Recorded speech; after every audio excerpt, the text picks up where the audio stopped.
Il est 19 h, bonsoir à toutes et à tous et merci de nous rejoindre pour ce journal. Sans plus tarder les titres de l'actualité. La France continue d'enfreindre les conventions internationales en imposant des restrictions discriminatoires visant uniquement des diplomates et consuls algériens. Empêchés d'accéder librement aux zones réservées des aéroports parisiens, une mesure contraire aux usages internationaux.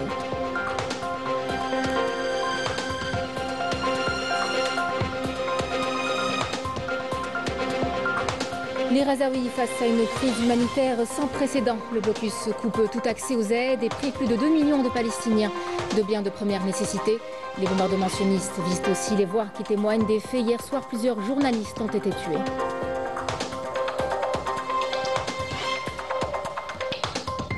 Et puis nous terminerons avec un portrait, celui du jeune Mehdi, chef pâtissier. Sa trisomie 21 ne l'a pas empêché de transformer sa passion en métier. Pedro, son patron, l'accompagne au quotidien. Mesdames et messieurs, bienvenue à vous. La France viole les règles diplomatiques avec des restrictions discriminatoires à l'encontre des diplomates et consuls algériens. La nouvelle procédure imposée pour l'accès aux zones réservées des aéroports parisiens entrave directement la récupération de la valise diplomatique, pourtant garantie par les conventions internationales. Un traitement ciblé en violation du principe de non-discrimination qui ne concerne que l'Algérie, exclut ses postes consulaires d'une pratique accordée aux autres missions étrangères. Yanis Abdelrahman. Une fois encore, le respect des règles fondamentales qui encadrent les relations diplomatiques est mis à l'épreuve. Les conventions internationales sont claires, les missions diplomatiques et consulaires doivent pouvoir accomplir leurs fonctions sans entrave, en toute liberté et bénéficier des facilités nécessaires à leur bon fonctionnement.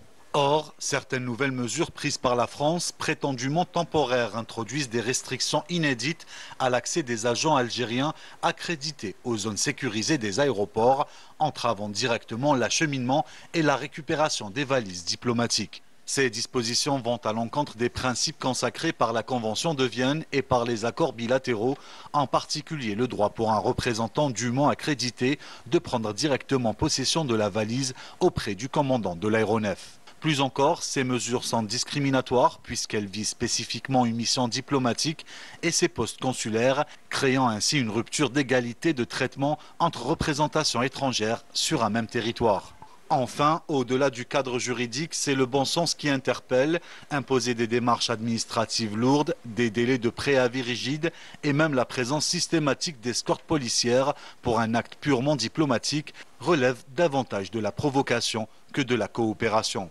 Le respect mutuel et la réciprocité sont les fondements de toute relation équilibrée entre États. Toute atteinte à ces principes fragilise non seulement la confiance, mais aussi le fonctionnement même des échanges diplomatiques. L'influence française est rompue. La relation avec Alger illustre bien ce basculement sur le gaz comme sur les questions de sécurité. Le rapport de force s'est inversé au profit de l'Algérie qui est en position de fixer ses propres conditions, soutenue par de nouveaux partenaires. Paris poursuit un bras de fer qui pourrait lui coûter cher. Plusieurs voix au sein de la classe politique française continuent de dénoncer la politique de leur pays envers l'Algérie. Yanis Abdelrahman. Affaiblie par ses divisions politiques internes et une gouvernance en perte de vitesse, la France n'est plus en position de force. Pourtant, Paris tente encore de faire pression sur une Algérie affranchie de toute dépendance. L'Algérie a moins besoin de la France que l'inverse, notamment au niveau du gaz, etc. Et il y a d'autres puissances qui l'ont très bien compris. Hein. Les États-Unis l'ont très bien compris. Elles n'ont pas ce rapport avec l'Algérie. Donc tous nos intérêts, je le répète bien, tous nos intérêts sont à l'inverse de cette espèce de confrontation. Donc il faut arrêter, il faut baisser d'un ton, il faut avoir à nouveau des rapports diplomatiques normaux avec l'Algérie en tant que puissance à puissance. Acteur central de la sécurité africaine, frein à l'immigration et partenaire clé dans la lutte antiterroriste, Alger impose désormais ses conditions. L'Afrique entière ne supporte pas M. Macron. Ils sont horripilés, ils sont exaspérés, ils ne le supportent pas. Je vais assez fréquemment en Afrique. J'ai invité au moment de la création de l'Institut de criminologie à Alger. Je connais des gens, j'y ai des amis, j'ai des noms en tête. C'est ceux qui étaient toujours là quand il fallait. C'est ceux qui ont été là au moment de la lutte contre le terrorisme, parce que beaucoup d'informations venaient d'Alger. Il y a eu à Alger une réunion sur l'immigration à l'intérieur du continent africain. J'y étais. Il y avait tous les dirigeants algériens qui étaient là, et puis ceux d'autres pays avec lesquels l'Algérie est en bons termes. Ceux qui jouent un rôle très important là-dedans, dans la phase actuelle, c'est la gendarmerie nationale algérienne, qui est très forte, très puissante et qui dispose de moyens qui feraient rêver la gendarmerie française. Face à une diplomatie française jugée inefficace, l'Afrique tourne le dos à Paris.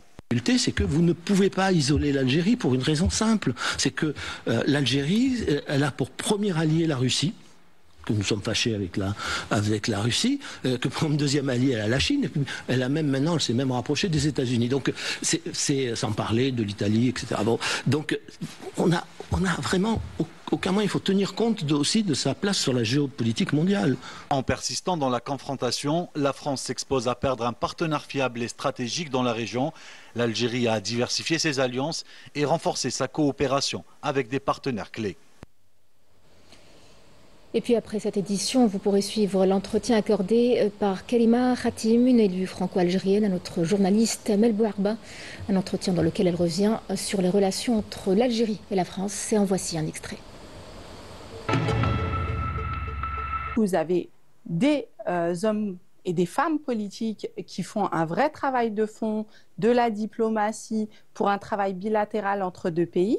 Et vous avez des charlatans politiques, des gens qui stigmatisent, qui sont là pour favoriser une frange radicalisée, celles qui sont un petit peu les nostalgiques de la colonie française et qui préfèrent faire du populisme comme Bruno Retailleau. Mais ils ne représentent absolument pas la quasi-totalité des Français.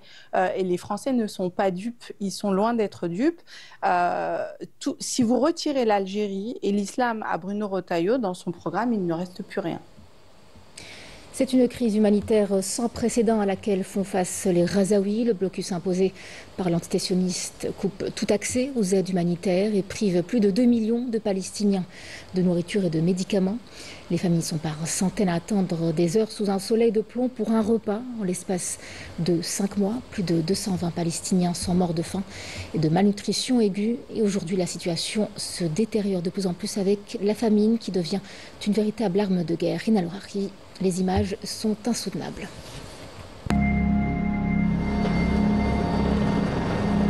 Depuis plus de 22 mois, la crise humanitaire ne cesse de s'aggraver dans la bande de Gaza, étouffée par le blocus imposé par l'antitétionniste. Les pénuries de nourriture et de fournitures médicales rendent désormais l'essentiel inaccessible pour plus de 2 millions de Palestiniens. Au total, plus de 500 000 personnes, soit près d'un quart de la population, sont frappées par la famine. Pour recevoir cette aide humanitaire, il faut participer au jeu, ce qu'on appelle le Hunger Game. On arrive sur place, il y a une nourriture dessus, et le plus fort, il est servi, et le moins fort, malheureusement, soit il n'est pas servi, soit il est tué ou blessé. La situation ne fait que s'aggraver, avec près de 17 000 enfants de moins de 5 ans identifiés comme souffrant de malnutrition aiguë. Chaque jour, des centaines de familles palestiniennes attendent des heures pour obtenir ne serait-ce qu'un simple morceau de pain, et ce, dans le meilleur des cas, car la distribution de l'aide humanitaire est devenue un appât pour tirer pêle-mêle sur les civils palestiniens. Parmi ces victimes potentielles, cette mère de famille qui chaque matin se tient sous un soleil de plomb dans l'espoir de ramener quelque chose à la maison. Je viens chaque jour à 7 h du matin et je repars à 13 h. Parfois, je réussis à obtenir un peu de provisions et parfois je rentre bredouille. Je dois nourrir mes enfants. Depuis le 2 mars 2025, les forces d'occupation sionistes ont fermé tous les points de passage, empêchant l'entrée de la majorité des aides alimentaires et médicales. 5 mois plus tard, le bilan est effroyable. 222 morts, dont 101 enfants, victimes directes de la famine et de la malnutrition aiguë. Selon l'UNRWA, le taux de malnutrition chez les enfants de moins de 5 ans a doublé entre les mois de mars et de juin. En juin, 6500 enfants ont été admis pour traitement contre la malnutrition, soit le nombre le plus élevé depuis le début du conflit. La peau sur les os, Maryam n'a rien mangé depuis des mois. Tuée à petit feu, Elle n'a plus de force et sa mère n'a plus que ses yeux pour pleurer la santé dépérissante de sa fille.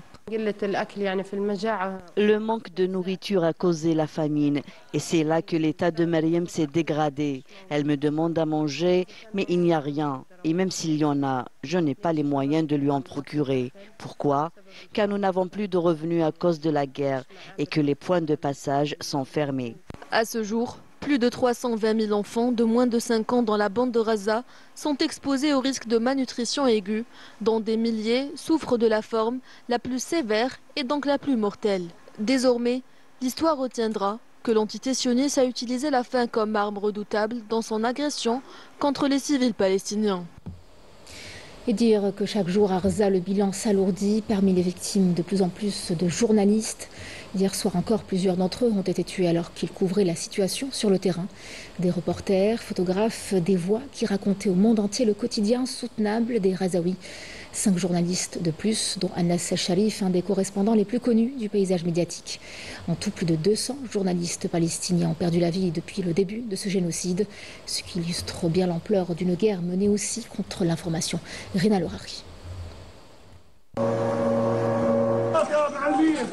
Sous les débris d'une tente de fortune, dressée pour servir de poste de presse à l'entrée de l'hôpital El-Shifa, s'est éteinte l'une des dernières voix de Gaza. Dimanche soir, le journaliste de la chaîne Al Jazeera, Anas El-Sharif, a été lâchement assassiné lors d'un bombardement ciblé de l'armée d'occupation sioniste. À ses côtés, ses collègues Mohamed Qraïqa, Ibrahim Zahar, Moumen Aloua, Mohamed Naoufel et Mohamed El-Khalidi.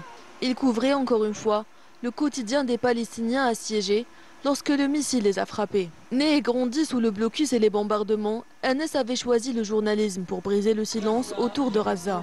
Très vite, il s'était imposé comme l'une des dernières voix à témoigner au nord du territoire, arpentant les rues éventrées et immortalisant inlassablement la destruction, la famine, les exodes forcés, les visages asphyxiés par la poussière et la peur. يا أنس وصل رسالتي للعالم وصل رسالتي للعالم نحن نبان الآن نقصر. Ces reportages, souvent réalisés dans des conditions extrêmes, portaient au monde des éclats de vérité et des récits indicibles que l'entité sioniste voulait effacer à tout prix, quitte à l'effacer lui-même, laissant derrière lui une épouse Bayen et 2 enfants, Salah et Sham, qui ne reverront plus leur père. إلا أنني مستمر في التغطية ولن أخرج من مخيم جباليا ولن أخرج من شمال القطاع سأبقى لآخر نفس في هذه المنطقة إن شاء الله لأنقل لكم الصورة والحدث. Ciblé depuis des mois par l'armée d'occupation sioniste, un contrat avait été placé sur sa tête quelques jours seulement avant sa mort, sous prétexte qu'il travaillait sous les ordres du Hamas. Une accusation sans preuve, brandie pour justifier un énième assassinat, commis de sang-froid pour museler la réalité et couvrir les massacres passés et à venir. L'armée israélienne cible particulièrement les journalistes dronistes, ceux qui opèrent des drones. Pourquoi? Parce que les drones permettent de cartographier l'ampleur des désastres à Gaza et aussi de montrer ces désastres à une échelle humaine. Il y a aussi la manière dont Israël peut tuer délibérément des journalistes qui portent, comme tu l'as dit tout à l'heure, l'insigne presse. Les autorités israéliennes et le ministère de la Justice en tête avaient développé tout un tas de stratagèmes pour faire couler toute tentative d'enquête de la part de la justice internationale, la Cour pénale internationale notamment. Depuis le 7 octobre 2023, l'entité sioniste a froidement fauché la vie de plus de 200 journalistes palestiniens dans la bande de Gaza. Un chiffre macabre qui surpasse toutes les statistiques mondiales des dernières décennies. Une hécatombe préméditée qui transforme le silence en arme et le journalisme en cible à abattre. Suite au décès des ministres de la Défense et de l'Environnement et d'autres hauts responsables dans un crash d'hélicoptère dans la région d'Ashanti, dans le sud du Ghana, le ministre de la Communication, Mohamed Meziane, a signé aujourd'hui au siège de l'ambassade de la République du Ghana à Alger au nom du gouvernement algérien le registre de condoléances. Un message dans lequel Mohamed Meziane présente au nom du gouvernement algérien ses sincères condoléances accompagnées de ses profonds sentiments de compassion, avant d'ajouter qu'avec la disparition de ces hauts responsables, le Ghana perd des hommes d'État qui ont consacré leur vie au service de leur pays et défendu ses intérêts avec dévouement et loyauté. Inauguration du centre de repos familial de l'armée nationale populaire à Zmouri en première région militaire. Le général de corps d'armée Mostafa Smaili, commandant des forces terrestres, a présidé aujourd'hui la cérémonie d'inauguration de ce centre. Au nom du général d'armée Saïd Chengriha, ministre délégué auprès du ministre de la Défense nationale, chef d'état-major de l'ANP, Yanis Ebraz.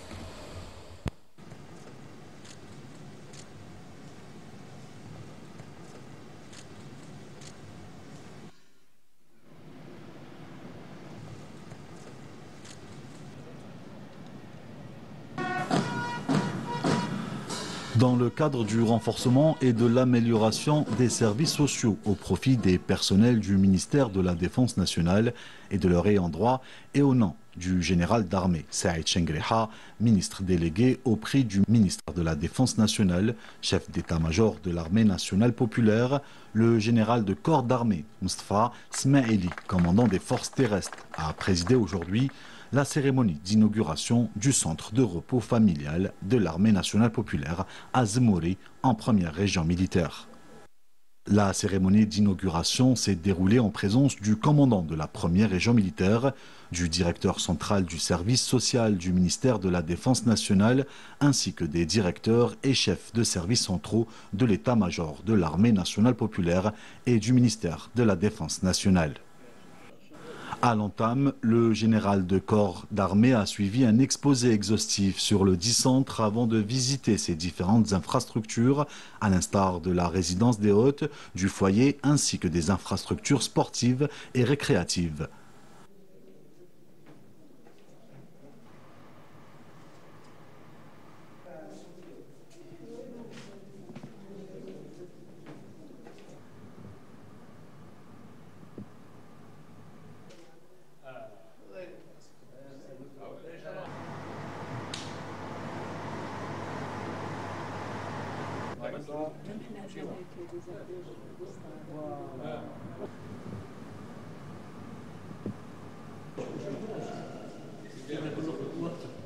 À l'issue, le général de corps d'armée, commandant des forces terrestres, a signé le livre d'or du centre.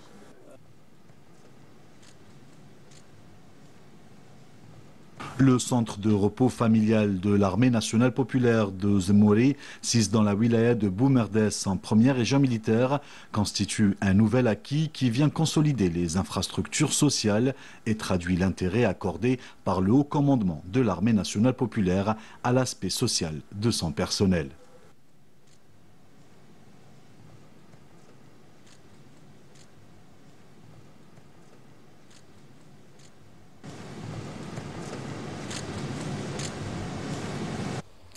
En ce moment, Alger vibre au rythme de l'Open d'Algérie d'athlétisme, une compétition sportive qui réunit sur la piste des talents d'ici et d'ailleurs, notamment d'Algériens résidant à l'étranger, venus défendre les couleurs de leurs origines. Un événement qui entend bien renforcer les liens entre l'Algérie et ses talents à l'international. Et puis c'est aussi l'occasion de belles retrouvailles, à l'exemple de la présence du doyen d'athlétisme algérien venu encourager la relève, Meïs El Bouhla.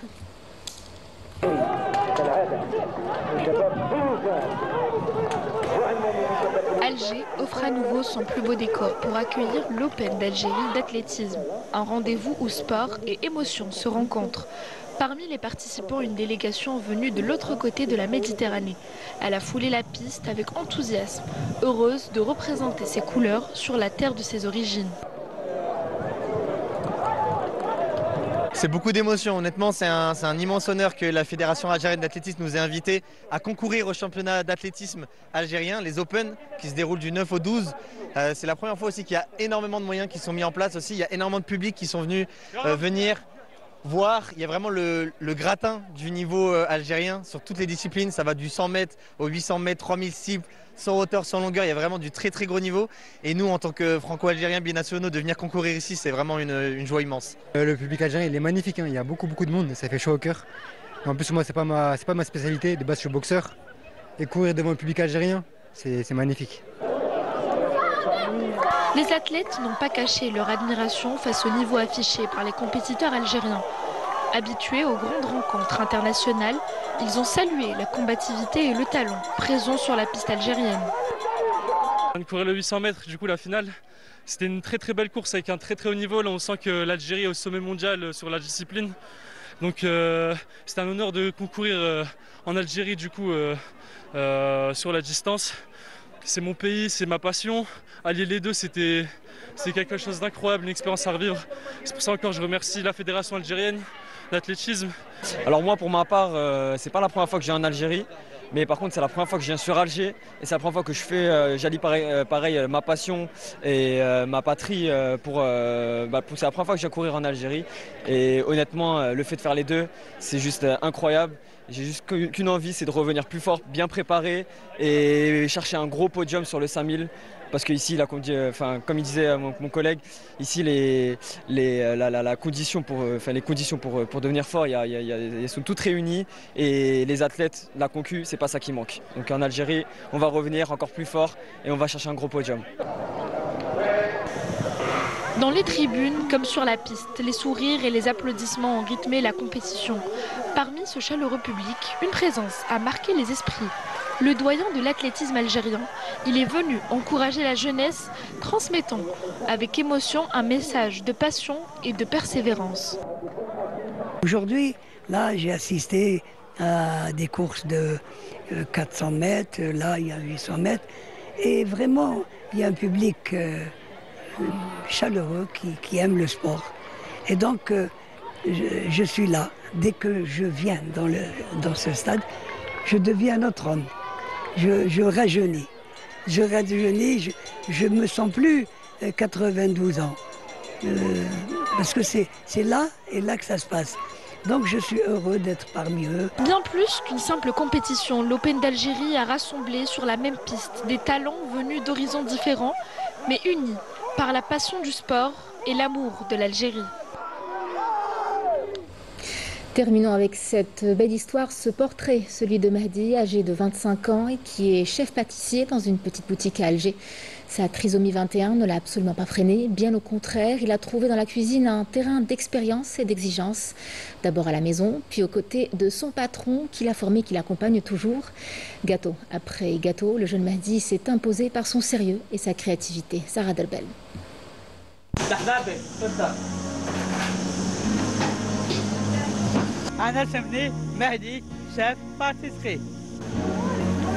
C'est dans cette petite pâtisserie, nichée à Hédrin, que Mehdi a su trouver sa place. Une place qu'il a bâtie avec la force du cœur et à la douceur du sucre.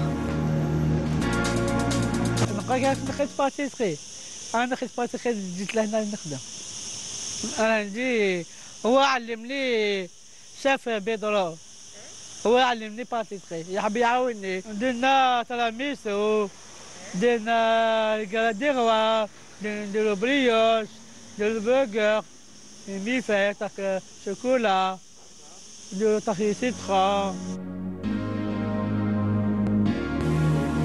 Sa toute première école, c'est la cuisine de sa maman. Là où les gestes sont transmis avec tendresse. Là où l'on apprend avec le cœur.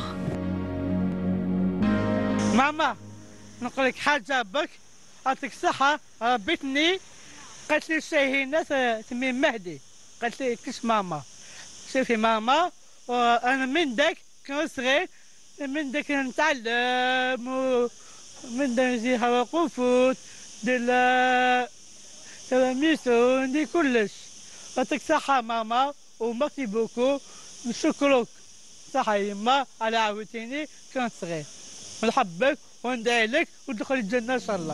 Aujourd'hui, il est chef pâtissier et chaque gâteau réalisé est un exploit grâce à Pedro, son patron. Devenu au fil du temps sa boussole, Pedro a su orienter, canaliser et donner à Mehdi sa chance et un endroit où il peut s'épanouir, créer et briller.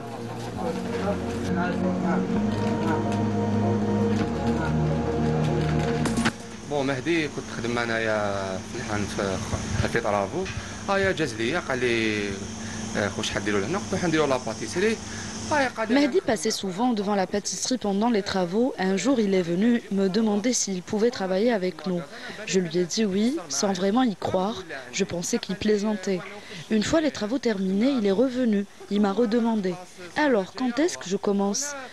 Encore une fois, je croyais que c'était pour rire. Puis son frère est venu me voir, il m'a expliqué que Mehdi avait suivi une formation, qu'il avait un diplôme et qu'il était vraiment motivé. Alors j'ai décidé de lui donner sa chance. Un jour, j'avais une commande importante, je lui ai confié une charlotte, une paire de gants. Et sans hésiter, il s'est mis au travail. À la fin de la commande, j'étais convaincue. Et c'est là que j'ai su. Mehdi avait gagné sa place pour de bon. يجي تورطون هذه هي الاسطوره تاعنا ونديه معايا يعني كليت حتى في حياه الشخصيه ديالي نديه معايا. Quand il quitte son tablier, Mehdi devient tout ce qu'il veut. Musicien, sportif, artiste, bref, il vit à 100%.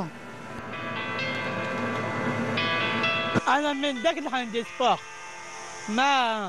ما بيضروا من ده إنه كيف أنا تعلمت هنا موزيك تعلمت أحمد سري وتعلم أدالوس تعلم مع يوسف ناجي هو يعلم له كلش أنا تعلمت موزيك بدت الجيتارة وحدي في الطابلات وحدي ندير موزيك ونضرب شي جيتارة.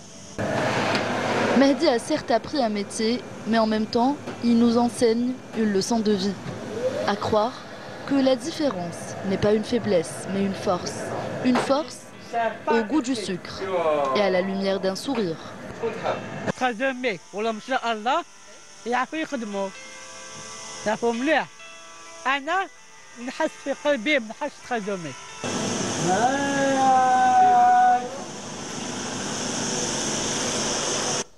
Voilà qui clôture cette édition avec un sourire et peut-être même une petite envie de douceur, pourquoi pas. Merci de nous avoir suivis, puis je vous retrouve demain pour l'édition de 19h.